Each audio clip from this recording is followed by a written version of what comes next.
Okay, good afternoon, everybody. Welcome to another edition of Complete Sports Media's podcast. I'm your host, Darren Campbell, and joining me on a Monday to do a great weekend wrap up sports, Jason Cameron, of course. Hey, buddy, good weekend. Were you able to get out and about and enjoy the beautiful weather? Unfortunately, I was a little bit under the weather. Oh, So I am getting over it now. I feel a lot better than what I did. So oh, good. it was weird, right? Because I'm like, it's nice, and I'm sick. I don't know how that happened. and honestly, I don't even know where I caught it from because I hadn't really been out of the house that much, or at least around people. So Right. I just don't know how that happened. I guess the grocery store Oh, funny, eh? full of disease. Well, isn't that where you think you caught COVID? Yeah, the one time, yeah, for sure. Yeah. Yeah, for sure. Because that was super disgusting, actually. Here's the story. Because I was in the grocery store and I was looking at this kid, like snotty nose, typical somebody should wipe the kid's boogers out of his face kind of kid. Yeah. And he sneezed on it. And I'm like, it's great. Oh, shit. And I'm like, I'm probably gonna get something from that. And I did. Wow. And I did. Unreal. Wow. Yeah. Yeah. Well, I've always said, man, you don't use your oven, so why go to the grocery store? That's true. That's true. You burned yourself a few weeks ago, and I gave up right away after that. Yeah. Burn your hand, burn your counter. It's time to give up. Throwing the towel immediately. Yeah. All right, we're cool. I tried. Yeah. Failed. Just get to know the Uber Eats guy, and you got a few restaurants close by you. You should frequent them, and you walk in the door, Jason. Like Norm of Cheers. Yeah.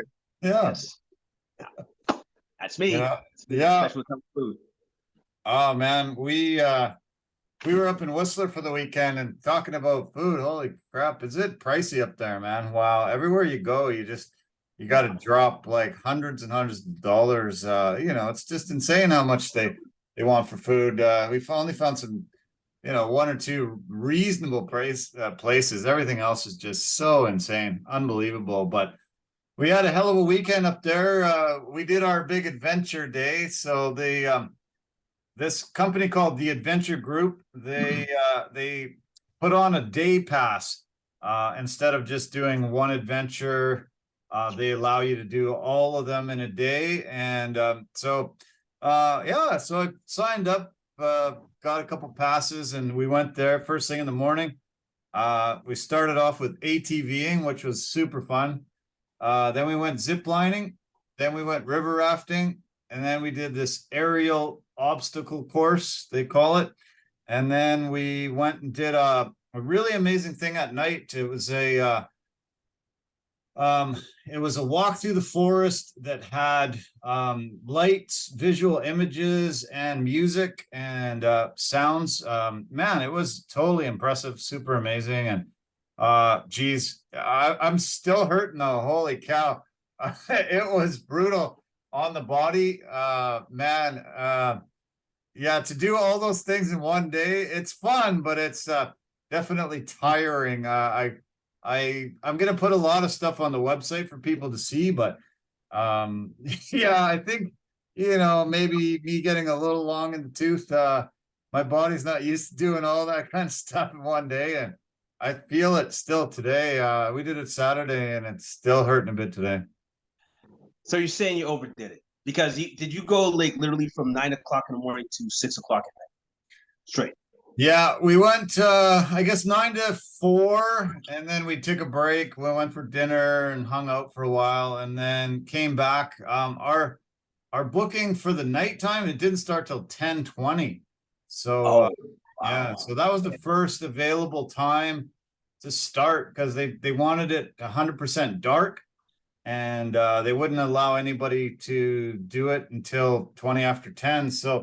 So we had an afternoon to enjoy the village, and go for some drinks and some food and hang out a bit, and went and had a little nap back at the campsite, and then went and did that at nighttime. So, luckily we did have that little break in the middle. I think I wanted to do a bit more, but there was so many people that they had everything booked for the rest of the afternoon after 4 o'clock. So it was probably smart. I wanted to do the ATVing again. It wasn't going to be too taxing on your body, and you get to go up these crazy hills with the ATVs, and it was pretty awesome. That part of it I loved. Oh, nice. Yeah, because ATVing is fun. I've done it before, like long time ago when I was, I think, in my early 20s, and it was a ton of fun. That's what I do remember. But I also remember that I didn't want to take too much of a steep grade, because if the ATV did this, Yeah. then it crushed. So I don't want to be crushed. Yeah, it was these kind of units. They're called razors. They're not like what you normally think of as an ATV, because it's actually sort of like a dune buggy car. So it had a roll bar and everything in case it does flip or roll. So then you're not crushed. No, those are we would have been saved, I guess, probably from the roll bar. Yeah. As I said, I'll put some pictures up, take a look. But yeah, the guide guy, he just had a regular ATV that you see. It's just a seat, handlebars, and four wheels. But this one was actually like a little car. I looked online to see if I thought, I'd like to buy one. I looked online, and they were like 45,000 bucks. So I won't be buying it tomorrow, but maybe one day. But yeah, it was they were crazy expensive to buy. It's because you're buying a car. Yeah, just buying another car. It's a dune buggy that you're only going to use during the summer. Yeah, that's a good buy. Yeah, I was thinking of you during the river rafting part, because we had the conversation about river rafting and how I almost fell out of the raft this last time. There was a few people that fell out of the rafts. I think there was 4 rafts, 4 or 5 rafts going down at the same time, and a guy in a kayak, and a couple people got exited, got shot out of the boat. They gave us the whole spiel on how to do it, and so then they asked for a volunteer to jump in and then show how to get him back into the boat. So the guy sitting next to me said, "Sure, I'll do it," and he jumped in, and then our guide pulled him back into the raft and showed us if it happened. I came pretty close a couple times to getting thrown right out of it. And Lorraine, she got knocked down onto the bottom of the boat, and she couldn't get up. So we had to pull her up and throw her back onto the side of the raft. And there was a lot of times where I was bouncing into the middle and out on the side and having to grab onto the rope, because we were going down some crazy rapids and just getting soaked. And I definitely guarantee you wouldn't have liked it. It was pretty nutty and pretty crazy in it. And it was one of those rivers at the time that's not that serious either. And they said it was a grade 2 and a grade 3, and it goes up to grade 6, I guess, is the toughest, the worst. But it seemed pretty rough at times, and pretty crazy. We were getting tossed about a lot. So at least the good thing is, like, once this was all done, your river rafting trip, where you did a head count, you go, wait, then you have to recount again and say, we're missing 2 people. Anybody see that one couple? Because that would be terrifying. And that's why I probably would never do it. The guide we had was a little bit harsh. He was kind of mean. He was yelling at everyone all the time. I think I would have rather been in another boat with a different guide. This guy was reading us the riot act, giving us all the worst case scenarios. A lot of really bad worst case scenarios. Like, okay, if you get knocked out and you're heading towards a tree, don't do this. If you're heading towards rocks, do this. If you're in the middle of the river and you stop, don't stand up, because your foot will get stuck and then you'll get knocked down and you'll be stuck underwater. And don't do this, don't do that. And then he would go, hurry He'd scream at us, and then he'd yell at us if we weren't in sync or we were doing something a little wrong. And he was pretty bad. He was pretty brutal on us, and I think I would have liked a little less militant of a guy. You know what? You should have asked. It's like, so what if I get ejected out of the boat, right? And then I hit my head and I'm unconscious. Are you going to save me? Yeah. You know what you have to do? It's like, well, I have all these other people, so no, you're gonna die. Yeah, that's it. No, we lose one or two every trip, so you'll probably be the one we lost that time. Oh no, there he is. There's the body. He came down finally. Okay, let's fish him out. Let's fish him out. Yeah. Yeah, it was there was a lot of humor, but there was a lot of danger. So you were laughing, but then you were like looking around like, oh, is it serious here? And oh shit. And so you were a little bit nervous, but you were trying to have fun. And the way you had to sit in the boat, you had to jam your foot in this little, I don't know, little covering thing. Then you had to try to jam your foot underneath the floater on the side, and then you had to sit your body sideways, and then you had to paddle front way. So my body was like, okay, no, I'm not supposed to bend that way. Oh shit, what are you doing here? Oh, and I constantly had to keep adjusting my body because my feet were pointed forwards, my body was pointed this way, and then my top half was pointed this way to paddle. And oh shit, man, I was in a lot of pain by the time we finished the paddle. I actually thought I was going to want to do it twice, and then once we hit the end, no, that was good enough. Thanks a lot, appreciate it. But that was all for me for today. How long was the trip? Was it like a half hour, 40 minutes? I'd say the rafting was like an hour. I'd say an hour. Okay, because that's an hour of hard rafting. That would be actually quite tiring. So I could see why you would say, I'm good. I'm good.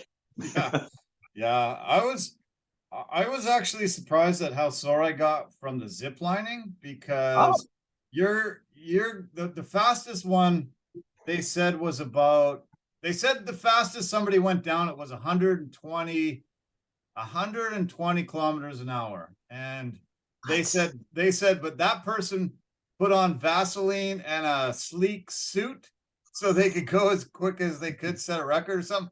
But I think she said like 80 to 100 kilometers an hour we were going on the first one. And when you hit the bottom, it's like a pretty long shock absorber, but it doesn't really absorb the shock. Like I could feel it in my body, like almost like hitting a brick wall. It was unbelievable. And so that first one, I was like, okay, Jesus, is that how it's going to be every time? And luckily, they got a little bit slower and a little bit smaller as you went down the mountain. I think the third one felt the fastest, but it was the shortest. So maybe you weren't like as up to speed as the long one, which was, I think they said it was the longest one up until recently, and then somebody else tried to like beat him by a few meters, and they called it Sasquatch or something. But this one was unbelievable. You went from like the top of one mountain across the valley to the top of this other mountain, and it was friggin' crazy, man. It was amazing. Wow. Yeah, I was pretty shocked at how fast and how long that first one was. And then the third one, it felt faster than any of them, but it was a bit shorter. So I felt like I didn't hit the thing as crazy, but man, I still felt a big shock in my body, right through my whole body. Yeah, I could imagine, because like if you're going that fast, then all of a sudden, as you're coming to the end, it's like, this is going to be a sudden stop. Like you'd feel that throughout your whole skeletal structure, like your skeleton, your bones, and your body ache. Yeah, totally. Yeah. The obstacle course, pretty much hated it. Did not enjoy it at all. It was way too strenuous and brutal. It was not fun. I was like, why do people do this one? This one, it doesn't have any joy to it at all. It seems like too much work for fun. Why would you want to work this hard for fun? No. So we did a small course, and then they said, "Oh, you can do this one and that one," and then we're like, "No, we're done. Forget this. This isn't not what we were wanting to do." It was pretty tough, man. It was pretty tough. It was way more strenuous than I wanted to do at that time of day, and it was the end of the day, really. Okay, so in an obstacle course, like what are you doing? Like, are you going under barbed wire in the mud or something like that? Like, is that what you're doing? No, You doing not like that, tough mudder or anything like that. No, this was like aerial. You're off the ground, way high up in the treetops, and you're going from platform to platform, and you're going on different types of obstacles. It could be like a rope net, it could be like a cable, and you have to sort of go between monkey bars. There was these ones that were hanging, there was logs hanging by two ropes, and you had to just put your feet onto one log and then jump onto another log that was just hanging by two ropes. And then you had to get, maybe there was maybe 20 of them, and you had to just keep trying to get to the next one and the next one.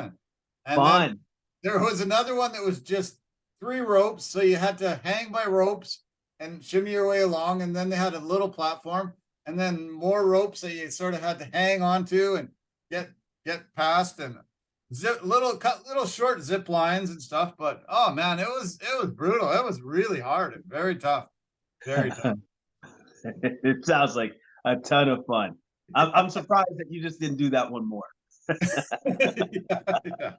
Yeah. So anyway, as I said many times, I'm going to put lots of stuff on the website. We've thrown a bunch of pictures up there now, but we're going to want to put a lot of review and things that we suggest. And they just tried this one week where you can get a day pass. This particular week, I think it ends. I think it's ended already, but they plan to do it again, they said. And I'd recommend it to most people. It was a really, really fun day. It's just, yeah, you just have to realize that your body's probably going to be sore for a day or two. But yeah, it was amazing. It was very fun, very cool people up there. A guy that I know recently just bought the whole group. So, I plan to give him a call and tell him, that was a smart move, because it's a great, really nice setup, and everybody was amazing. Everybody treated us incredible. And we really, really got our money's worth that day for sure. Oh, that's great. That's great to hear. And it's just another thing to do when you go up to Whistler. Like, it's just it sounds like a lot of fun. Yeah, it was a blast. It was really fun. So let's get on to the weekend in sports. Why don't we start today with the trade that happened in the NBA? We'll just quickly talk about that, and then we'll get into some UFC talk, and we'll talk some NBA later. But what did you think about the trade today? Utah got John Collins from the Atlanta Hawks for Rudy Gay and a second-round pick. I was surprised that this move was made. Seems like Utah has a lot of big guys in the front court, but yeah, what do you think? Again, it seemed like they wanted to dump salary, like they wanted to clear cap space because of all the potential stuff that's coming forward now with the new CBA. True. Because I don't know, to me, shouldn't they have been able to get more for John Collins than just that? Yeah. Like, if you really think about it, right? Like, it's like I thought his market was a lot higher than just getting Rudy Gay in the second round pick. So to me, that means they're just dumping salary. Yeah, no, I 100% agree with you. I think it was so they could get this trade exception. I think it's $25.6 million now. They have to make some signs, get some cap room. And, so it was mostly, I think, to dump the salary and figure it out. I'm surprised because, Atlanta made the Eastern Conference Final a couple of years ago. He was a big part of it. Obviously they flamed out this year, and I guess wanted to make some changes. But yeah, for Rudy Gay and a second round pick, it's definitely a one-sided deal. But with this new CBA and the way the cap is starting to squeeze teams, I think a lot of times, having this cap flexibility and room there is super important to teams so they can fill out the roster with other players and try to see exactly what they need and go forward. Exactly, right? Like, because like they need a little bit of flexibility to add like some veterans and stuff, or to fill some holes and some needs of what they need in their roster or deficiencies, right? Yeah. And then that's why you got to move that money, get it out of there, so you can do all those things. And I believe that's why Collins got moved, so they can do all those things if they need to. I think the biggest deal that happened this past week was the Jordan Poole for Chris Paul deal. And after you thought about it for a few days, what were your thoughts on this move? Okay, so I think the move was kind of made because they wanted to like to limit the blow of Steph Curry not being on the floor. Because when Steph Curry's on the floor, like their efficiency and how much he brings to the table is just through the roof.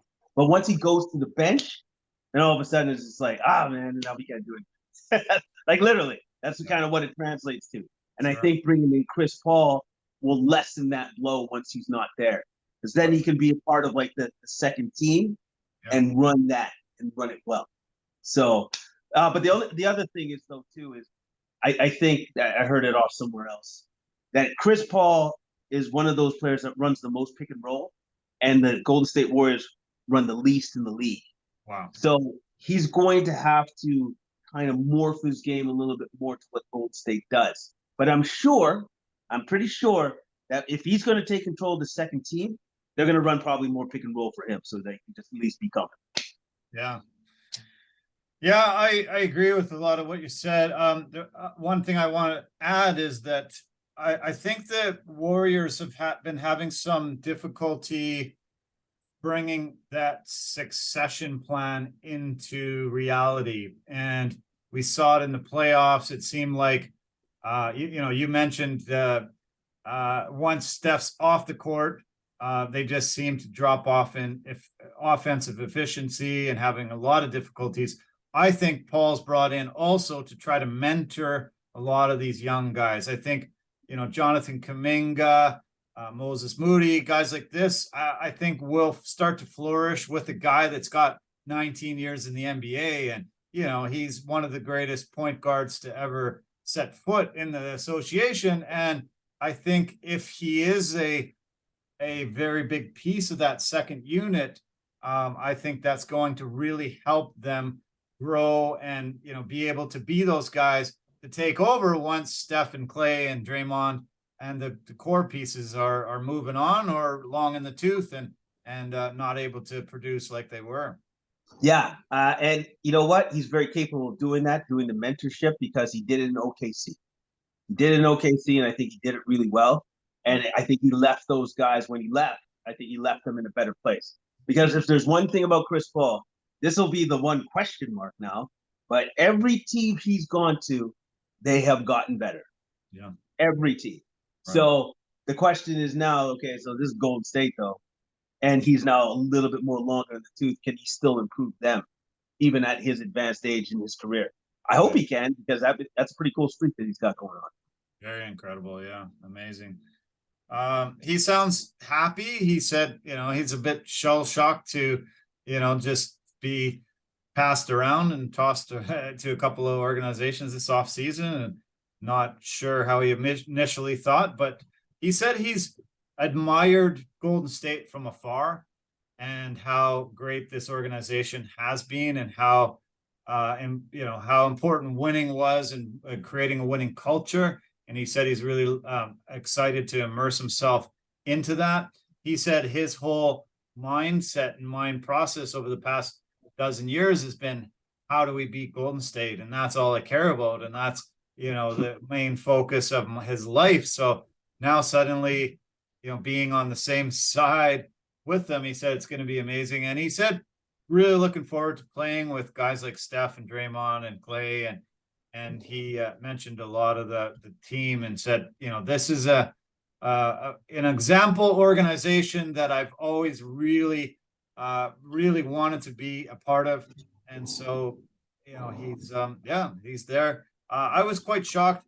Jordan Poole really, I know a lot of people are focusing in on the Draymond Jordan Poole fight and one of the reasons why they moved on. But I think Jordan Poole sort of lost his position with the Warriors when he had such a horrible playoffs and he just didn't contribute at all. He just didn't seem like he knew how to play and just seemed to work himself right off the roster. And they had just signed him to a 4-year, $128 million deal. You don't want to see a guy fold that badly after committing that much money in term to a guy. Yeah, and also too, you have to remember that the year before he had an incredible playoff run. Yeah, and he was very, very good. And usually for like players that young, that usually doesn't happen. So you could actually say that could possibly be an anomaly because we just saw it with Michael Porter Jr., where he did not play very well, but he's a young player. So it's going to take him time to get to that level. That's usually the norm of what you see, but luckily the Nuggets are awesome, so it didn't matter. But now for Jordan Poole, I think personally now he's probably going to be in a better place for his own self-development because with the Wizards, take as many shots as you want. Actually, just do whatever you want. We're not going to be very good, so just work on your game and get better. And I think that's probably where he needs to be. Yeah, well, he'll be looks like he'll be one of the key pieces there. Kyle Kuzma has asked to leave as well, and so they're definitely rebuilding. Do you think this trade makes it more likely or less likely that Draymond comes back? More likely. Okay. But yeah, obviously more likely because okay, so let's say this: if the organization's looking at Jordan Poole and Draymond, and they're trying to weigh who has more worth here within this. First off, it's always going to be Draymond because you have two of your most important pieces, Clay and Steph, saying, "Well, we need that guy. He's the third, right? Yeah. He's the third part of this dynasty that needs to be there." So yes, he would be the glue. So you would want to take him back. And yes, over all that stuff that happened with Jordan Poole and Draymond and the tape being leaked, yada yada yada. Like so. I don't think they were ever good after that. Like, say what you want, but I think it was even shown by Jordan Poole, like what he did. Because apparently, if you cut a man off of IG, off of Instagram, that says everything about how your relationship is with said person. If you cut him off, it's like, I'm not following that guy anymore. It's like, told you. I knew he wasn't good with it. Cut him off of Instagram. And that's usually what we jump to. But I don't think they were ever good because think about this. If I were to strike you and damn near almost knock you out with a punch because of some nonsense that happened on a basketball court, I don't think you'd be good with me for a while. Yeah. Not for a long time, right? And that's exactly what happened. So, and I don't blame Jordan Poole for not being good with Draymond like that. I don't blame anybody. Sure. Yeah. Yeah. It seemed to be okay at partway through the season, but it just seemed to rear his ugly head a little bit in the playoffs. And there was nothing the Warriors could do but try to take side and make a move. And Draymond's the guy. Hopefully he decides to sign back. I know there's a lot of suitors.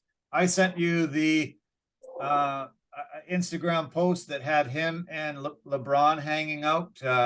I think they were in France or something like that. They were just chilling on holidays together. So that immediately put up a lot of, he's going to the Lakers now, talk. But, I think they've been buddies for a while. So it shouldn't have started all these rumors. No, because I don't see how the Lakers could afford him, right? Because like Draymond's looking at it like a contract that's going to pay him like $30 million or more. Slightly more, right? I don't think the Lakers have that in them because like they would have to trade away important pieces that they busted their ass to get. Right. So why would they do that? Because as far as I'm concerned, they got a great team. They just got beaten by a better team. Yeah. You know, like anybody else that the Lakers come up against in the Western Conference Finals, if it's not the Nuggets, that's going to be a great series. It's just unfortunate that they came up against the Nuggets and they got swept. Yeah, no kidding. Yeah, I just purchased Chris Paul's new book today. I'm supposed to get it through Amazon. It's coming. It's called 61. It's 61 life lessons passed down to him from his grandfather. Looking forward to reading that. I finished the Kenny Smith book when I was up in Whistler. One of the best reads I've had in a long time, and I definitely recommend it. I'll lend it to you if you feel like taking a chance and reading it. It was great, and I'm looking forward to reading Chris Paul's book. I wish it would have been written just after this deal, and he could have given all his real opinions on it all. But yeah, maybe his next book. But anyway, I'm excited for that. This is a big historic day. It's the 20th anniversary of the 2003 NBA draft. LeBron, Carmelo, D Wade, Chris Bosh, one of the best draft classes in the history of the league. They talked a lot to a lot of guys today. A lot of media outlets were talking to the guys and getting some memories of that draft 20 years ago. 27 players from that draft ended up playing 10 or more years in the league. 26 NBA titles came out of 15 different players in that draft. A lot of people talked about the Michael Jordan draft, or the 96 draft with Vince Carter and a bunch of those guys. But yeah, 20th anniversary, pretty cool, pretty great memory. I remember just thinking how stacked it was, and all the great talent that was entering the NBA out of that class. Yeah, because that draft class, because I think they likened it to the 96 one. Now you're gonna have to correct me if I'm wrong, because I thought the 96 one was the one with Allen Iverson, Ray Allen, Steve Nash, Kobe Bryant. It was pretty awesome. Incredible. Awesome. Yes. And then that was one of the greatest drafts of all time, and a lot of people say that was the greatest draft of all time.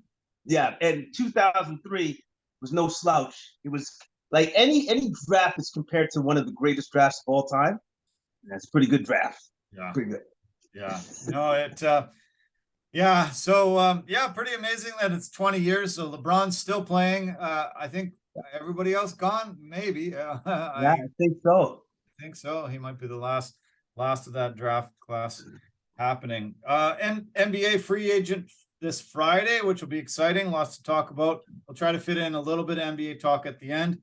Also free agent frenzy starting on Saturday in the NHL, which is also Canada Day, kind of fitting. There'll be tons of moves there, lots and lots of deals happening. There was even a couple trades made today. So lots happening in the NHL and the NBA off season, but we are a couple of days removed from another really good UFC card. Let's break that down. I enjoyed a lot of it. There was a card from Jacksonville, Florida. Jacksonville is sort of known for being that, hey, we don't have COVID here. Come on, UFC. Put on events anytime you want. They were the first city to allow the UFC to come back and perform in front of full crowds. We had some pretty epic cards there, and I think because they did that, Dana White is now saying that they get a card every year, and he brought them this card this past weekend. It was an early card for a lot of people, so not a massive amount of viewership, but there was some interesting things that happened. We had a featherweight battle between Josh Emmett and Illia Topuria, number 9 against number 5. And going in, we did a little preview, and I said, I just don't see Emmett doing anything against Topuria. I just can't see a route for him to be able to beat this guy. And man, I was damn right. This was one of those beat downs that is historic. Topuria was able to just dominate all 5 rounds. Emmett is tough as nails, and I can't believe he was able to survive this onslaught. But we saw some crazy scorecards. 50-42. Don't remember ever seeing a 50-42, a 50-44, and a 49-45. There was one judge gave a 10-7 in the 3rd round. It's the 4th time in UFC history there was a 10-7 round, and all 3 judges were scoring the 4th round 10-8. So yeah, crazy. I thought Topuria was so much better, but I did not think he would dominate this incredibly badly over 5 full rounds. Do you remember when Topuria was looked at in the same light as Paddy Pimblett? It seems, because now I thought of that when I'm watching this fight, and I'm like, that seems super ridiculous right now. Like, this is super ridiculous. Like, this guy is so good.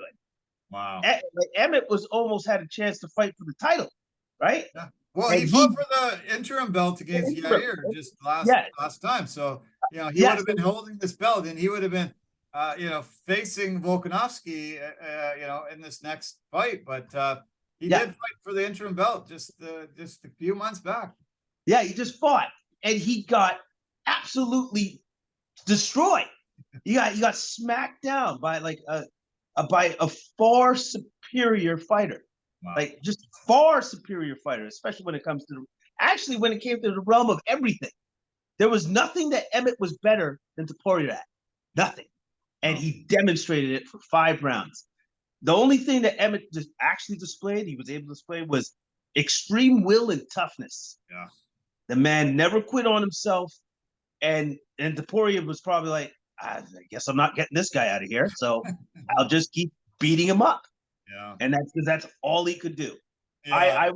I was impressed. Yeah, it was super impressive. And, you know, I knew Topuria was good, but he entered even, you know, more elite company in my mind and a lot of people's minds. I think he just made people realize that he is a contender for the title.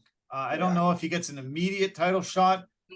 There is, you know, the fight between Volkanovski and Yair is coming up very soon, but I think they're talking about Max Holloway as a potential guy that he should face next to get that, you know, be that top contender. Whoever comes out of that gets to face off.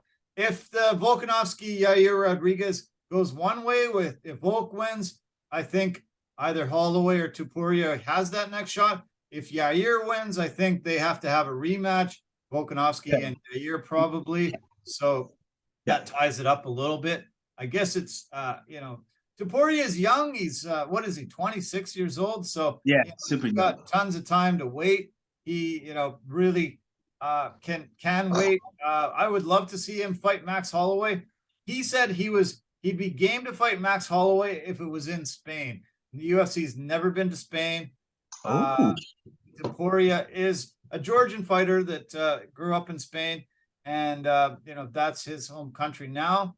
And it would be probably pretty awesome if the UFC was able to secure a date there and go to Spain for the first time. I'm sure they could, you know, find a few other Spanish fighters. I think because it's so close in Europe to so many countries, I think they could sell out a soccer stadium there, and it would be a big event, and it would be pretty awesome to see Holloway and Topuria. That's a great suggestion on Topuria's part, like, because at the end of the day, the UFC is trying to be a global sport, right?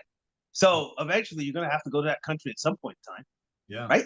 So I think I love that call out. And then the other thing I was going to say is, I don't know if he's still injured, but I would say either Topuria has to fight somebody in the top 5, so Holloway or Ortega. That's what I would say. Right. Sure. Yeah. He definitely demonstrated just an absolute amazing ability. He's still undefeated, and you know, he's a guy that I think will fight for a title very soon. Probably within the next 2 fights. I think he's a champion in waiting. We'll see who emerges, as the champion in the next, few fights in the next few months here. Facing Volkanovski, that's a different beast. That's a guy that's, one of the greatest guys pound for pound in the sport right now. So, it'd be interesting to see that. But I think, to go from 9 to a title shot after 1 victory, I think it's a bit much of a step up that the UFC doesn't usually do. So, I could see him having 1 more fight before a title shot. Yeah, I definitely see that. Like, I think his route to a title shot, he has to fight somebody in the top 5 first, and then he gets his shot. Like, as long as he wins that fight, then he gets his shot. But there's no guarantee, man. Like, if he has to fight either Holloway or Ortega or somebody like that, first off, it's going to be one hell of a fight. Yeah. I can't wait to see what that looks like. And because the featherweight division is just awesome, just packed with awesome fighters, man. Amazing. Super stacked. So whatever fight that they put together, I can't wait to see. Yeah. Josh Emmett, for his toughness, did get an extra $50K. This was called Fight of the Night. Pretty amazing. Topuria really won that $100K and probably should have got both, but Emmett gets $50K for getting beat down and showing his toughness and grinding out. Topuria said, I thought I was going to take this guy out in the first round. He's tougher than anybody I've ever faced. That was impressive. I'm way better than him, but I was shocked that he lasted 5 rounds, and they almost stopped it after 4. His eye pretty much closed, and the doctor came in to look at it and gave him a shot. But this was Topuria's right from the beginning. This put him into the top 5 and really puts him into that upper echelon now in that featherweight division. The co-main event, I wasn't super excited about it, but it turned out to be a really good fight. These 2 girls were also super tough, bloody noses, just hitting each other a lot throughout this fight, both showing skill and will. And it turned out to be a very entertaining co-main event that I wasn't expecting. I will say this. They earned their co-main event headline through this fight. They earned that because they came out on fire. Complete fire. I liked how Barber had close elbows in the clinch. She was able to throw those elbows in the clinch. Ribas was great at trying to maintain distance and get her strikes off But I think at the end of the day, because this was a close fight, man, it was super close. I thought Barber's wrestling was better, slightly ahead. And obviously, what changed the dynamic of the fight was when she landed that head kick on Ribas in the second round, and then cracked her with some huge combos and got the finish. But it was that timely head kick that she landed on Ribas. That's what changed the whole dynamic of the fight. Yeah, I saw her setting it up quite a bit through the fight, and then once she finally landed that, she was just able to land some very good bombs to drop her. And then Keith Drunken Peterson came in and stopped it. We had a win. Sorry. I mean, no nonsense. Yeah. Now here's the funny thing. Like, after all that stuff that Cruz said about Peterson, Cruz is on like literally the next show with Peterson, right? Yeah. I don't know if they had a talk, but he didn't say nothing about him this time. No. He didn't say nothing. So I don't know if he had a talk with Peterson. I don't know if ESPN had a talk with Cruz saying, you can't wantonly just accuse people of being drunk. You just that without proof, maybe cut that out. Yeah. I looked into it a little bit more, and I guess Cruz was really mad at Peterson when he was a referee for the Henry Cejudo fight, and he thought Peterson jumped in and stopped the fight way too soon. And so he had a little bit of a axe to grind with him ever since. And so I guess Peterson got a little wind of some of the bad comments that Cruz was making after he made that mistake last week. He put a picture up of Dominic Cruz after the fight and said, "Do you think this guy deserved to be stopped?" And Cruz was all beat up, swollen, and he looked like he had been beat up pretty bad. So Peterson's like, "Oh, would you have stopped this guy, in a fight? Look at his face." And so, yeah, gave it back to him a little bit. Okay, you know what? I'm all right with that. I'm all right with that, man. Because if you're gonna call me out and you're gonna say stuff like about me, that's not true, then I'm just gonna give you some facts. Because that's all you did. I'll hit you with real facts. That's a fact. It's what happened. So there you go.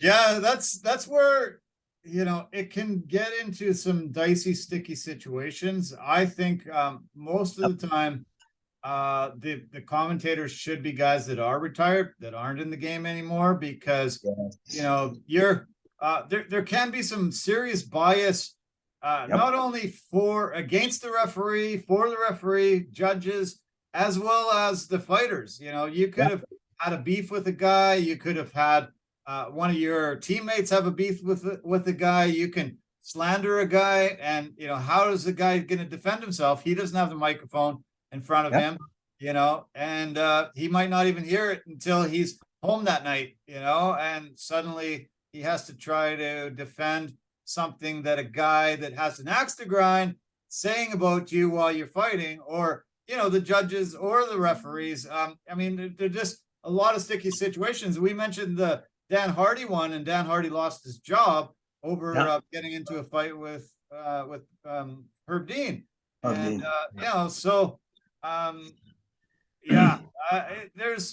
there's going to be some potential for some more trouble brewing between the announcers and the people that are in there actually in combat and judging and refereeing at the same time. Yeah, of course, there's a potential for that, and especially like if you're part of a huge fight camp, then you're gonna biasly go for all your guys. Yeah, you're going to go for all your guys, right?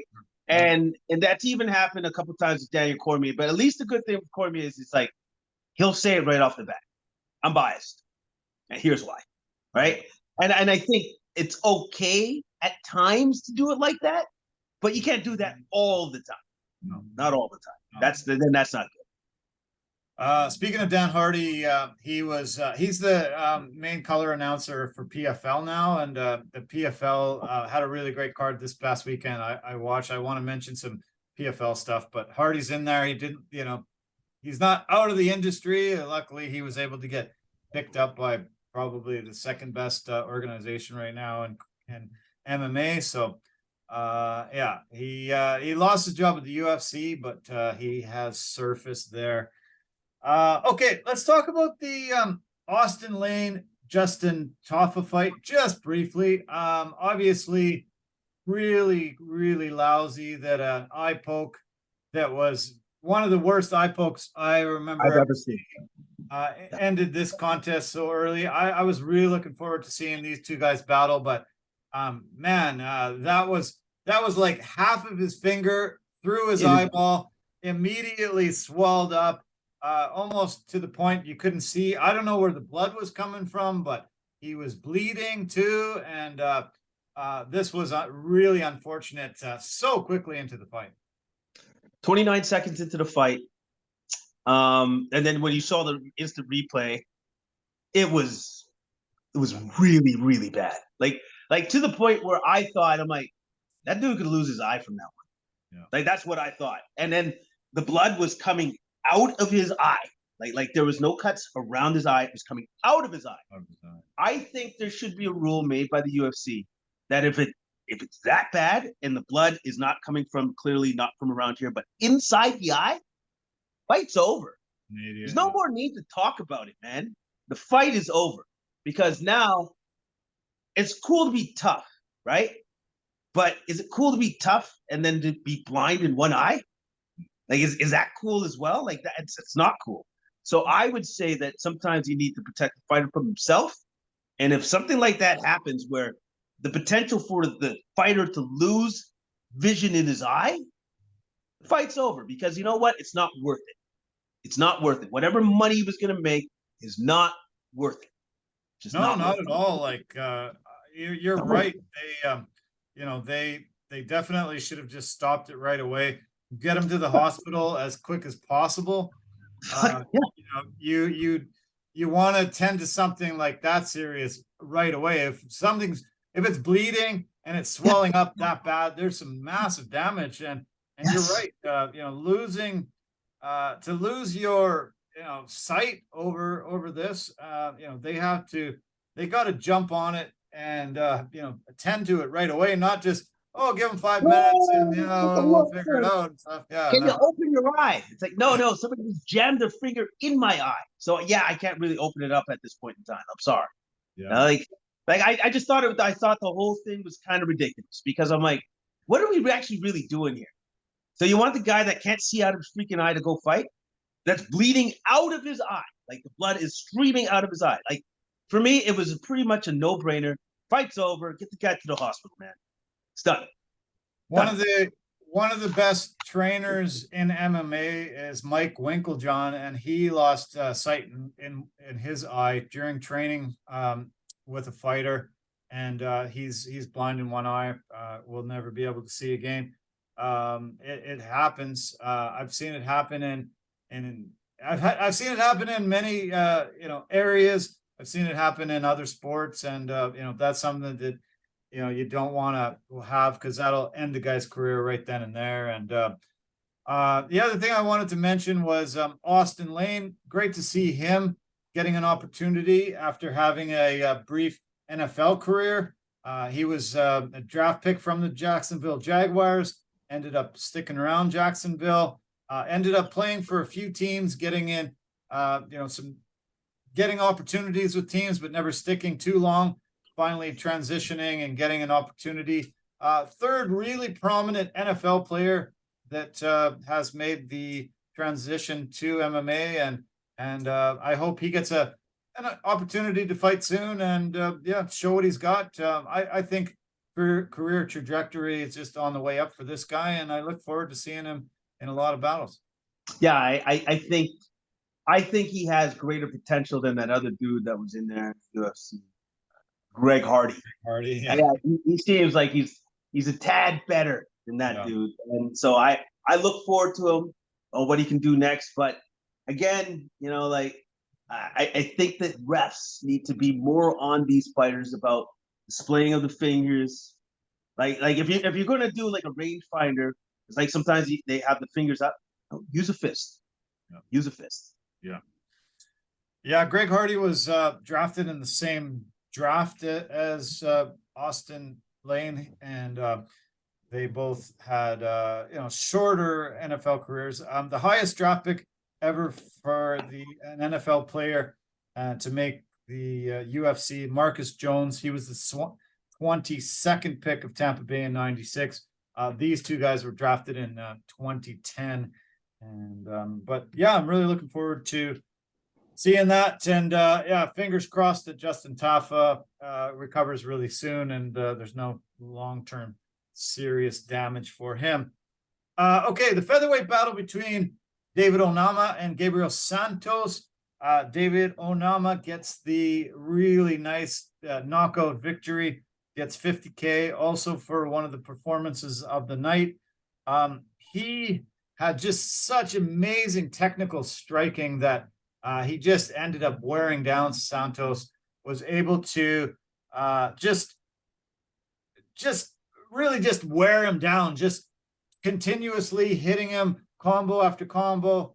And just finally, Santos was just a little bit wobbly on his feet, and then he just landed a couple kill shots. Landed that one shot, was dropping him, and landed a second shot as he was going down, and was able to get the victory here. It was a very good performance from Onama. Oh, it was an excellent performance, because if you remember in the first round, Santos almost had him out of there with that armbar. Yeah. I was impressed that he was like a dog on a bone. Like, he almost had it the one time. He almost had it the second time. Yeah. And then almost had him the third time, and he still managed to battle out of it. I thought personally, going into round 2, I thought Santos had the edge because I think he was confusing Onama with the stance switches and then striking from either way. So I thought Santos looked great up until he didn't. And then when Onama hit him with that short uppercut and shut his lights out, and then caught him on the way down, I think, with a right hook, which was kind of unneeded. It was unneeded. He was already out. But great win by Onama. And that uppercut, you can tell the man has power. Because he shut his lights out with that shot. Shut him down. What did you think of the ode to Adesanya as he was shooting arrows into him? Another African fighter that finishes off arrow after arrow after arrow into Santos's lifeless body. Yes, I don't know where they're getting that from, like from Hawkeye or something like that. But I was impressed because Onama really wanted to finish him off because he kept going. I think he must have put 10 arrows into his body. Yeah, it just was on and on and on for sure. Yeah. Impressive win for Onama, and as I said, gets one of the performances of the night, 50K there. Okay, the fight that kicked off the main card had Brendan Allen against Bruno Silva. Brendan Allen really weathered the storm early in this one. Was able to finally just land some really good shots. He hit Silva with a shot to the temple, a second to the jaw, dropped him, ground and pound, got the stoppage, landed some very heavy shots, but Silva was had him in a bit of trouble early on. This was quite the firefight to begin with, but Allen just kept at it until he got him down, and Mark Goddard pulled him off. Yeah, I was impressed because of the fact that Allen wasn't afraid of Silva's power coming back at him, because he was very confident in the power that he was throwing at Silva, clearly, because he was able to knock him down. And then Allen is one of the best because he got the rear naked choke finish. He's one of the best at securing that rear naked choke quickly. Yeah. Because what he does is he usually doesn't get his legs involved. The legs will give you the tell that he's okay, so he's setting me up. He's got his hooks in. He's going to go for the rear naked. So most of the time, Allen will go for the choke first, and then if he needs his legs, he'll put them in. But usually he doesn't because he's got one hell of a squeeze.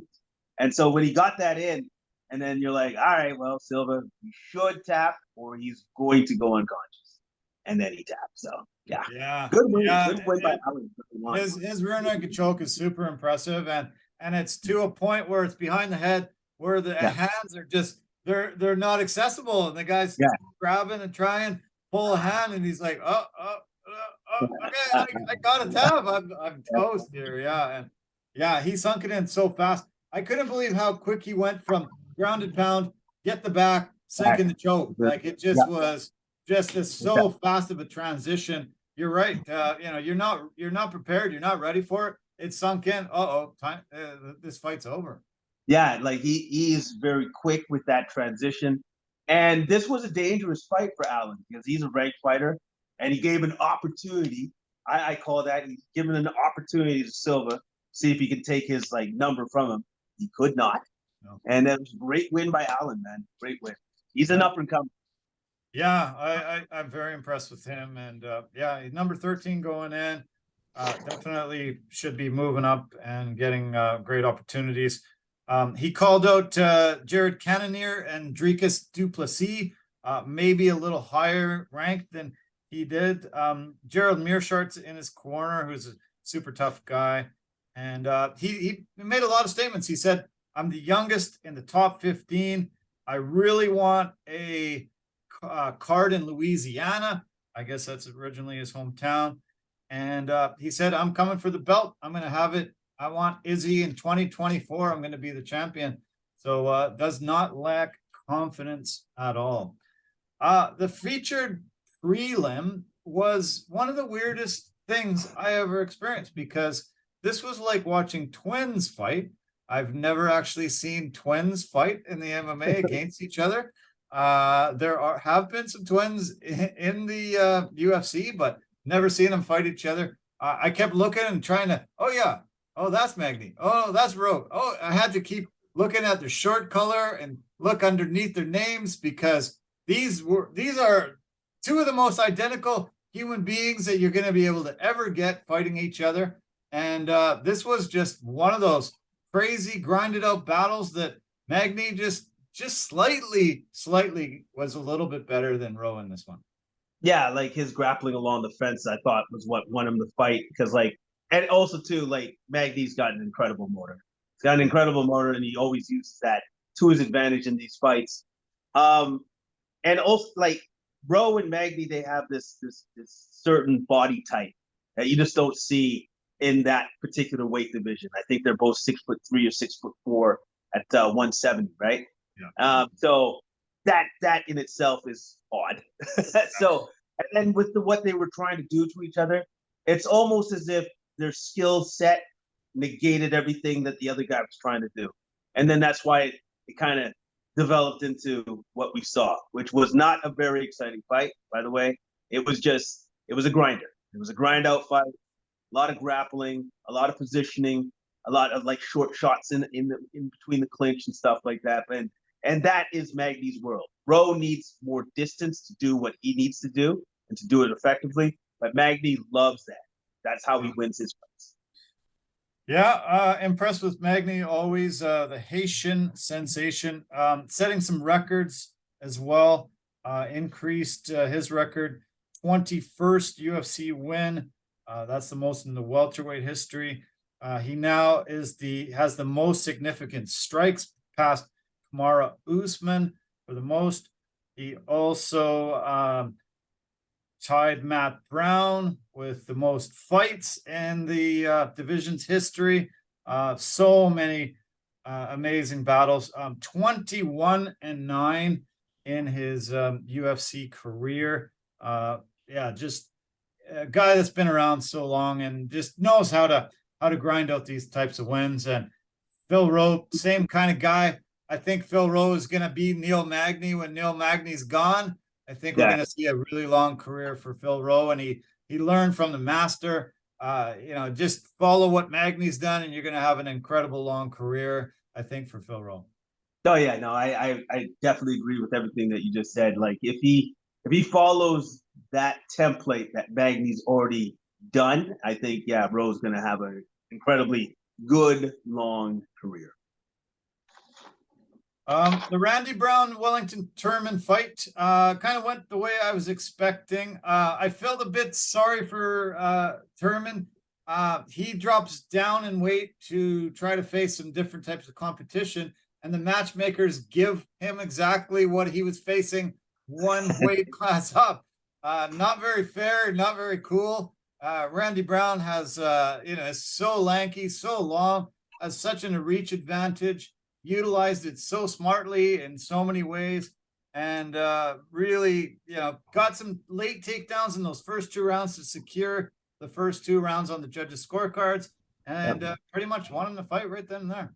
Yeah, exactly. Right. Like, because the thing, like Turman couldn't really utilize his wrestling to get Brown down to the mat because of his absurd length. Yeah. It's like, so if you try to lift him, you're not lifting him off the ground. His feet are still touching the ground. It's like, nah, man, he's still grounded. Yeah. Good try though. And and I think Turman was trying to fight that the entire fight. So then it forced him to fight Brown's fight, which was a stand-up battle. Turman had some great calf kicks, but in the end, Brown's length is a real problem. It's a real problem for anybody. He can keep you on the end of that jab and just do whatever he wants to do, and use his kicks too to his advantage as well. So great win by Brown, though. Great win by Brown. Yeah, I love Rude Boy, and I cheer for him. You got the Jamaican connection. I always want to see the Jamaicans do well, and really good, very good win. And Turman, he's got to go to the UFC matchmakers and say, okay, can you get me a guy that's a little more normal size? This was I'm fighting the same guys. That's why it went down. Like, give me a break. This is very nice of you, but we'll see. Who he faces next. I think he'll have an opportunity against a a little more normal body type size for that division, the welterweight division. This lightweight battle between the Polish fighter and the Tajikistan fighter, both of them terrible names. I hate these names with all these vowels. They said, I think they call him Robetski. Robetski, I think it was. Okay, Robetski. This guy utilized incredibly brutal leg kicks to give him the advantage. Take down this Tajikistan fighter to where he was just a sitting duck up against the cage, and he was just going to either finish him with leg kicks or finally smashed him down with a big left and finished it off. But this was not going to last much longer, no matter what. Those leg kicks had really just completely taken his whole base and foundation away from him. And he, as I said, sitting duck against the cage, just waiting for something to finish him off. And it was the inside leg kick that he kept hitting him over and over again to his Radzhabov's lead left leg. So that lead left leg was completely chewed up. And then so when he tried to switch stance, he started chewing up the other leg. So I'm like, all right, so eventually he won't actually be able to stand. That's when the fight will be called. So I'm like, all right, I'm just going to wait until he can't get up anymore. And then that's it. And you're right. He was literally a sitting duck up against the fence, having the fence hold him up as he's just like taking shots. And he's just like, oh, wow, this sucks. It would suck for Radzhabov because he clearly didn't have the right technique to check those inside leg kicks. No. And because if he had checked a couple of those, he would have gotten a lot less. But since he didn't know how to do that, and his legs clearly weren't tempered that way to take those leg kicks, he did not last, man. So great job by Robetski to figure out exactly what he needed to do to take this guy out. He took him out quick. Yeah. This guy's going to be a problem for a lot of people. 15-fight win streak, super compact, tough. Very, very at 155, he looked huge. He looked huge. Massive. I was blown away that he could make 155, and this was he just not not even a close competition in this one. And even Radzhabov, he missed weight. He wasn't even able to make weight for this, so he lost 20% of his purse to Mateus. And I'm looking forward to seeing him fight again at 18-1, 15-fight win streak. Look out, lightweight division. This guy's coming. Okay, the women's strawweight fight. I wasn't super loving the fight too much. Jillian Robertson just didn't seem to have it for some reason. I've seen her fight way better. She holds some records in that women's strawweight division, most submission wins ever, greatest, a lot of really good fights on her. She just wasn't there in this fight, and it was pretty boring. Tabitha was able to just grind out an easy win. I don't know what happened to Jillian. She just didn't seem to have it. I thought what happened to her was Ricci's footwork was exemplary. Right. Couldn't catch her. And then her takedown defense was right on point. And whenever she did go down to the mat, she went down on her terms and never completely engaged in the guard. She never actually went into the guard. She was always up, got the takedown, right? And then she would stand up saying, I got the takedown, that's good, that's points on me. But she never literally engaged into like Robertson's guard to give her a chance. Yeah. Always was out of the guard. So I thought just that slight tweak to her plan was perfect. I thought it was a genius move on her camp's part to do that, to fight that way, because then she was completely in control of the entirety of the fight. And Robertson, unfortunately, stand up is not her game, and Ricci showed that.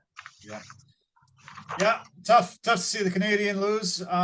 It said they only have 3 Canadian female fighters on a graphic, and I think that's wrong. I think I know at least 4, but anyway, that's for here nor there.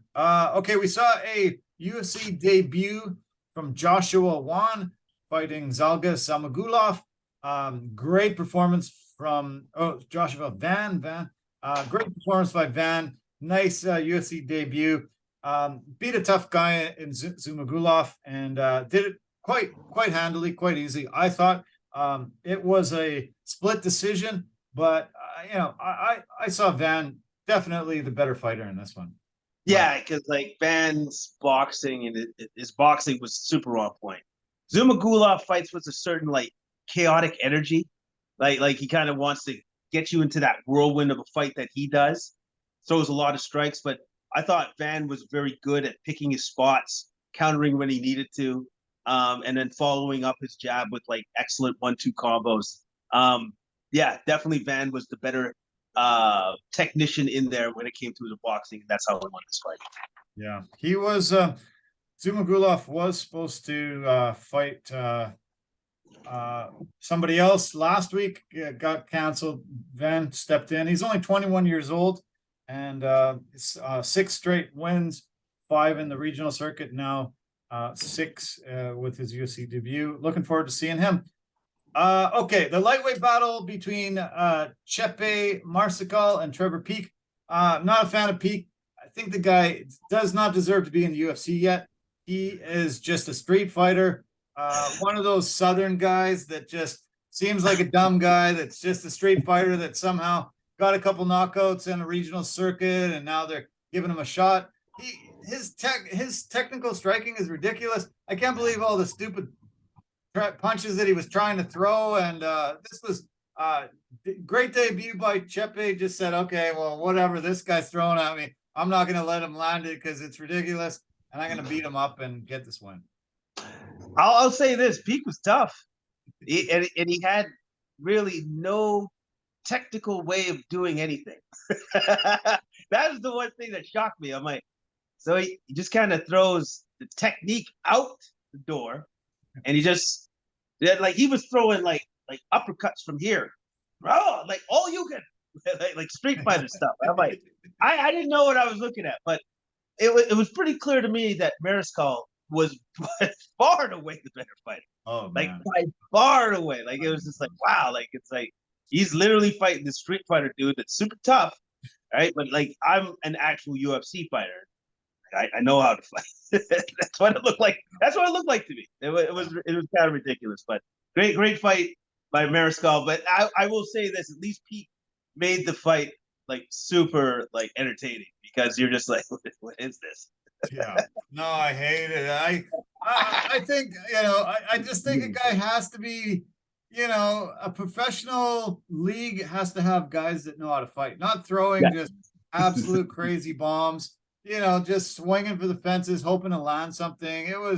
It's just, I think it degrades the, the whole organization when you got guys like that on the roster. And, I think Peak has a potential. I know he comes from a tough background, has a lot of, was a really good fighter, street fighter from all accounts, but, learn how to fight properly, learn some technique, and come back when you're good. I kind of wish they would cut him and, let him go back, get hungry on the regional circuit, learn how to fight better and come back. So we'll see.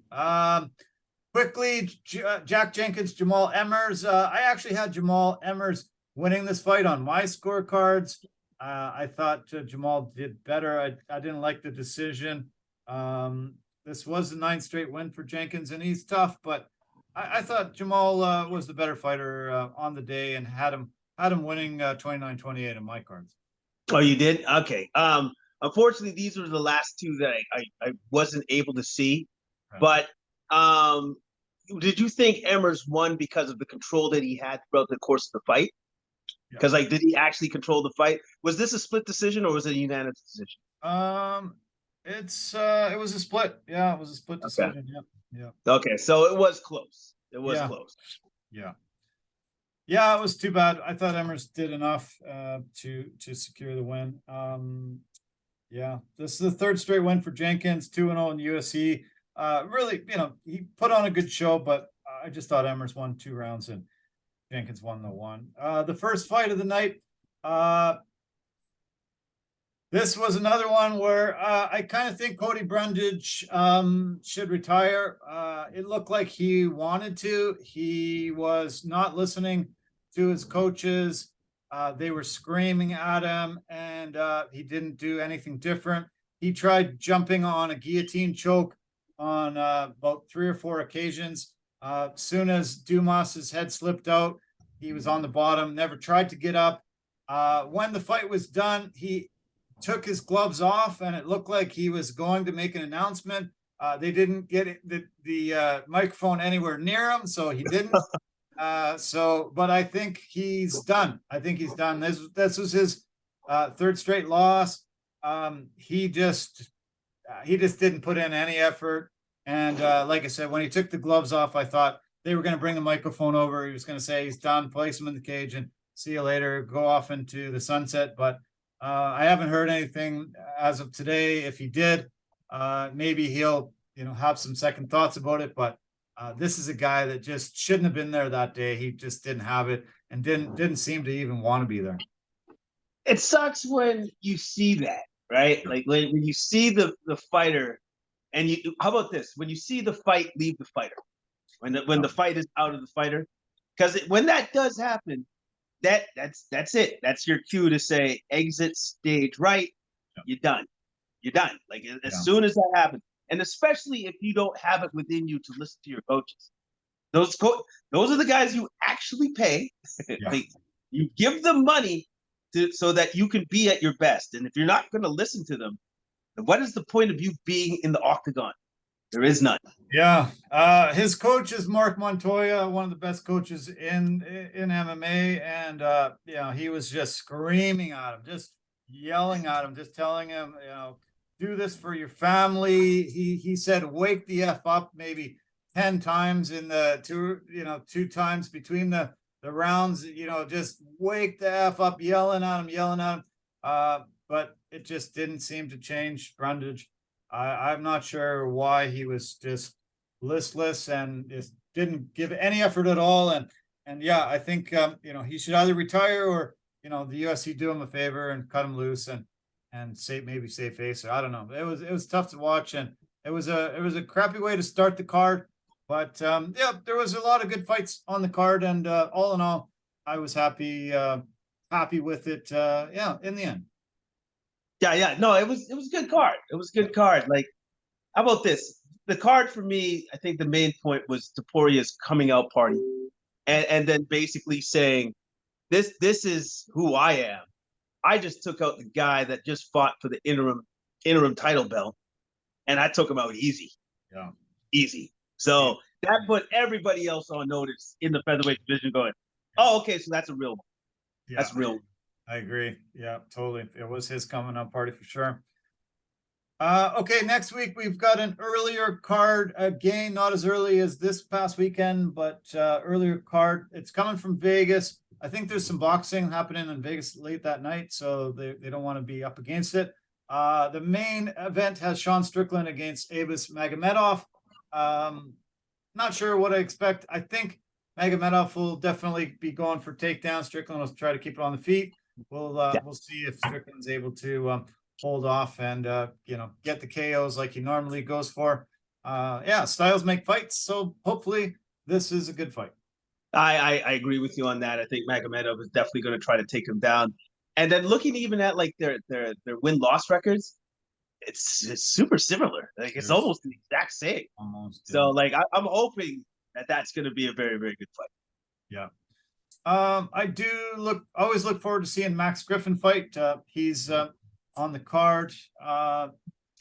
We've got a Canadian, Benoit Saint Denis there, and we don't have a lot of time to break down the card. Always like seeing Kevin Lee. He's on the featured prelim fight, and I'm sure there's going to be some great battles waged that we can break down next week.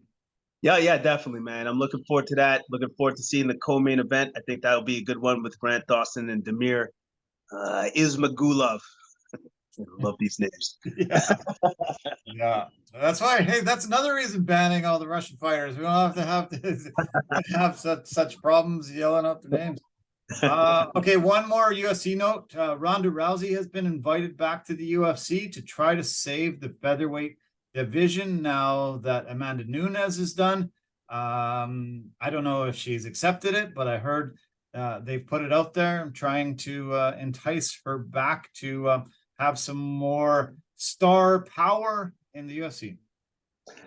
Well, she better leave her fight camp. Leave that dude and learn how to like fight better. Like, because that dude was actually your downfall. So if she does that, but you know what? I don't expect her to come back. Why would she? Yeah. She's done her thing. I would say that the fight game is now passed her by. And also, too, I think she's making a ton of cash in the WWE. I don't think she needs to do none of that. She's good. Right. Yeah. Okay, PFL quickly. Amazing card, incredible knockouts. Olivier-Aubin Mercier, the Canadian, unfortunately faced another Canadian in Anthony Romero that night. But Olivier ended up getting his 8th victory in the PFL, ended up securing a playoff spot, 3rd round knockout there. And that was the main event. Co-main event, Sadibou Sy ended up getting one of the KOs in history, a spinning wheel kick. Saw that. Victory. Did you see that one? I saw that. I saw it on Instagram. It was awesome. You know what it reminded me of? It reminded me of Edson Barboza on Terry Edo. Yeah. Just like that was an amazing KO. He's been in the playoffs all 5 seasons of the PFL, and he won last year $1 million prize. So he's definitely on his way. Hurricane Shane Burgos grinded out a decision. When he left for the evening, he headed home. He had found out that he had not made the PFL playoffs.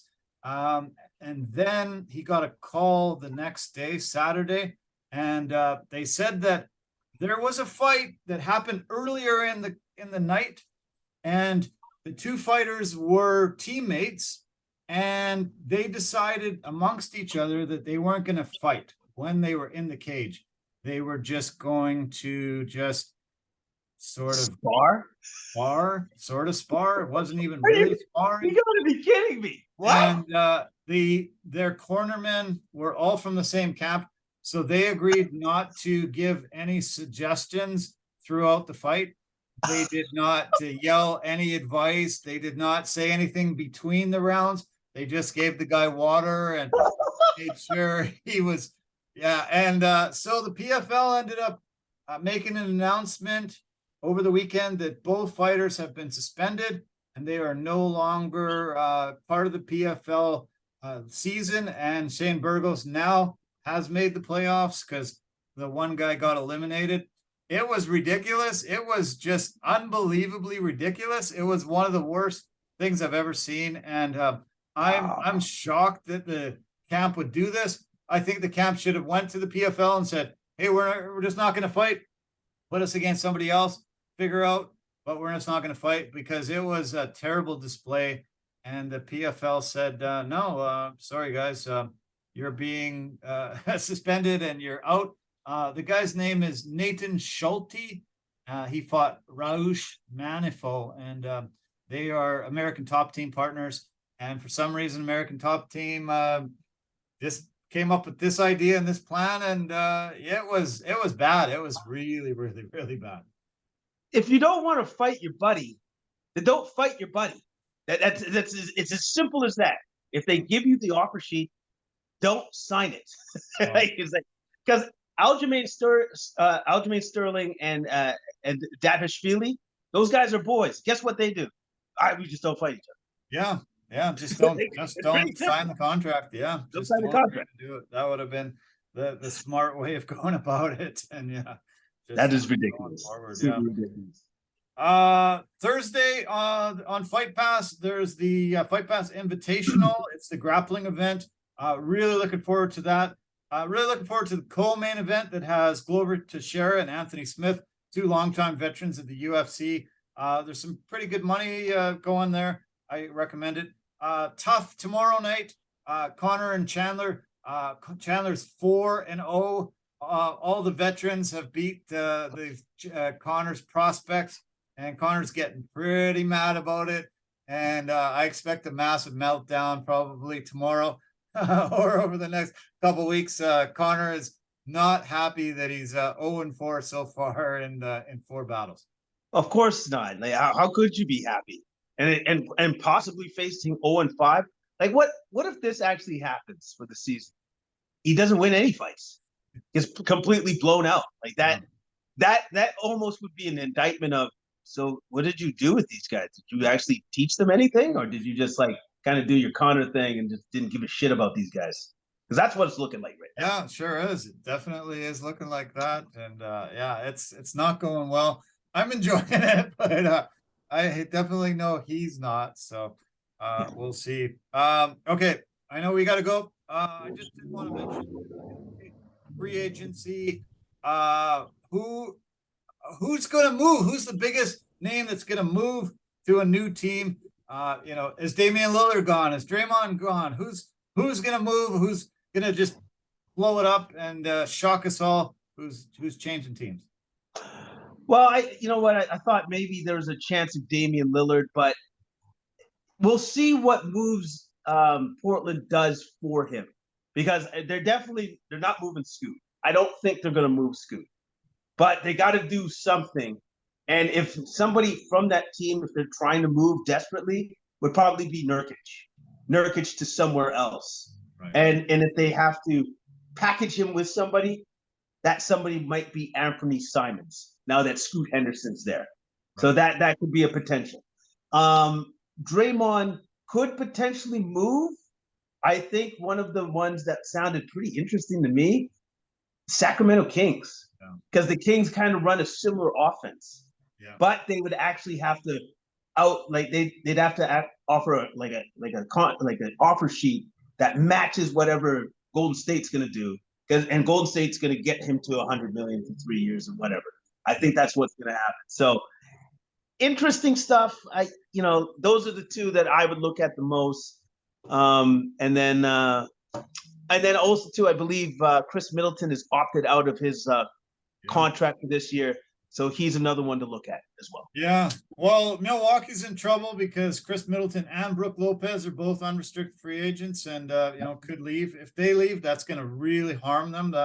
Two of their top guys, especially Brook, being such an amazing defensive guy as well as contributing.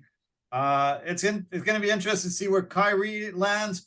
If Kyrie signs with Dallas, he's allowed a 5-year, $273 million deal.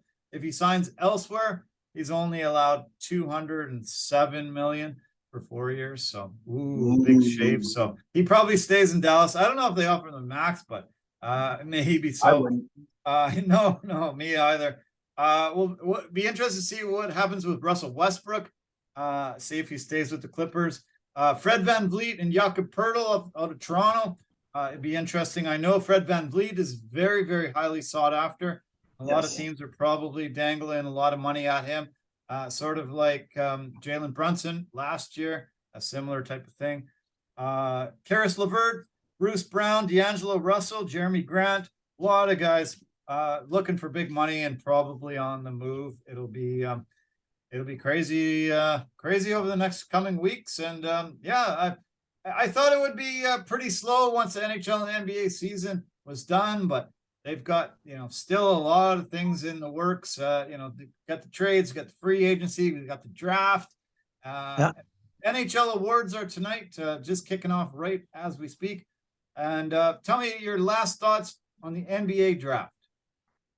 Last thoughts on NBA draft. First off, I thought Wembanyama going to the Spurs, you couldn't have landed in a more perfect spot for him, because they develop big men like nobody's business, because they've had David Robinson, they've had Tim Duncan, and now they have Victor Wembanyama. The one thing I did hear about him that I thought was interesting is that his team of professionals that take care of his body, they don't actually want him to bulk up too much. Okay. They believe that him bulking up too much would put too much load on his joints and his body at 7'5". Wow. And I thought to myself, that is a different sort of ideology that I haven't heard of before. Yeah. And so now I'm kind of curious to see how it's going to pan out for him. Because right now, as it stands, if he's going to go into the postseason, he's going to be bullied, because he has no base to him, really. Yeah. So I'm curious to see how that works out for him. And I think Scoot Henderson has the potential to be like super athletic, explosive, like Russell Westbrook, John Morant. I'm looking forward to see just how great he can be. I know he's going to have to work on his shooting because his shooting's not quite there. And hopefully Miller's not a bust for the Charlotte Hornets, because looking back at the time where Jordan's been the owner, they've only landed 2 really good players: Kemba Walker, LaMelo Ball. Wow. That's it. That's it. So I'm hoping that Miller pans out for them, and by the looks of it, he should, because he's exactly what they need, which is a shooter. Yeah. Have you ever had a suit like any of those guys displayed? Oh yes, of course. My man, I think it's Grady Dick, pick 13th. Can't even remember the name, but he had the best blazer I've ever seen. Looked like straight out of the 80s with like the sequin red. I was just like, man, he rocked it well. He looked good. Like I was kind of surprised. I was shocked. I was like, man looks good. Man looks good. And I believe he's played for Kansas, and he's the shooter. Yeah. Big Yeah, time. going to Toronto. Yeah, going to the Raptors. I saw him at the Blue Jays game yesterday. He was already wrapped in a Blue Jays jersey there, cheering on hometown team. And yeah, it was pretty wild. Oh, he wasn't wearing the blazer. Yeah, no, he wasn't wearing the blazer, just the Blue Jays. Yeah, Scoot Henderson was that guy's crazy outfit, crazy suit that he had on. Oh yeah, yeah. I know. He had a good one on. He had a really good one on actually too. These guys have to have some money already, hey? Yeah, to be able to have that kind of those kind of jewels and this kind of suits and stuff. They must be getting money now in college a little bit. Well, okay, so for college, I believe now it works that you do get something from the merchandising. They can't just like the colleges can't just be like, "Hey, man, I know we can't," because it's almost as if it's like, I know you're starving because you're a student, but thank you for the tens of billions of dollars you've given to the school. Thanks a lot, buddy. So I think that's at least now that's been taken care of. That's different. And then with Scoot, since he came from the Ignite League, I think he was getting paid like $500,000 anyway. So yeah, he got money. Unreal. Yeah, with the G League Ignite. Yeah, true. I guess he was having money there. Yeah. Okay, man, this was fun. Did you hear that Ryan Reynolds, Michael B. Jordan, and Rob McElhaney have bought into one of the F1 teams, the Alpine team in F1? Michael B. Jordan, Ryan Reynolds, and Rob McElhaney. They bought the Wrexham soccer team a couple of years ago. Were able to put it on TV and just generate a ton of buzz about it, bring a lot of more money and a lot of more notoriety. Now they bought into an F1 team, and this is it. I think they're going to probably do the same with this F1 team. That's awesome. First off, and also too, it seems that if you're going to follow anybody around from Hollywood and make money with, Ryan Reynolds seems to be the best bet at this point in time. Like, he seems to be ultimately the best bet. Rob McElhaney or whatever his name, that guy, smart dude. Yeah. He's like, I'm going to hitch my wagon to him. So whatever Ryan does now, I'm going to do. Yeah. I'm just going to do it. And then Michael B. Jordan's like, wait, how much money are you guys making? I'm in. Yeah, exactly. Yeah. Yeah. Okay, well, enjoy this free agent frenzy as it kicks in. Happy Canada Day, happy early Canada Day coming this Saturday. Hope you have a great week ahead, and yeah, keep in touch. Love to see you soon. We'll have to get together for a couple beers and a bite to eat. Yeah, definitely, man. We'll try to get the guys together again and do what we did last time. That's a great idea. So enjoy your evening, my friend. Thank you so much. You too. Cheers. Bye. Bye for now. Good night. Okay. Another edition of Complete Sports Media's podcast has come to a close. Well, we got to cover a lot of great things. I'm about to turn on the NHL awards. Some of the awards are, it's a no-brainer. Connor McDavid MVP, I think he's got that wrapped up. Some of those awards, yeah, we don't even have to bother watching, but it'll be nice to see all the guys dressed up and put together. The NBA does it so different. spreads out the awards through the playoffs. They wait, these guys, the NHL waits till the end of the playoffs before they hand out the hardware. So be great for a lot of guys to recognize dreams. And I'm really looking forward to free agency frenzy starting on Canada Day. I can't believe all the guys that are available right now. Off the lease, Ryan O'Reilly and Michael Bunting, Patrick Kane from the Rangers, Dmitry Orlov from Boston, Matt Dumba from Minnesota, Vladimir Tarasenko, Patrice Bergeron. I don't know if he's sticking around, but Boston doesn't want to lose him. Alex Killorn, Bertuzzi. There was a trade today. Taylor Hall and Nick Foligno to the Hawks, all ready to play with Connor Bedard. Just gave up a couple of D prospects, Ian Mitchell and Alec Regula. I think there's some other big trades on the go. Tony D'Angelo trades possibility here. It's being held up a little bit, but anyway, have a great week ahead. Enjoy the beautiful weather. Enjoy the long weekend coming up, Canada Day, and then just right around the corner from Independence Day, July 4th.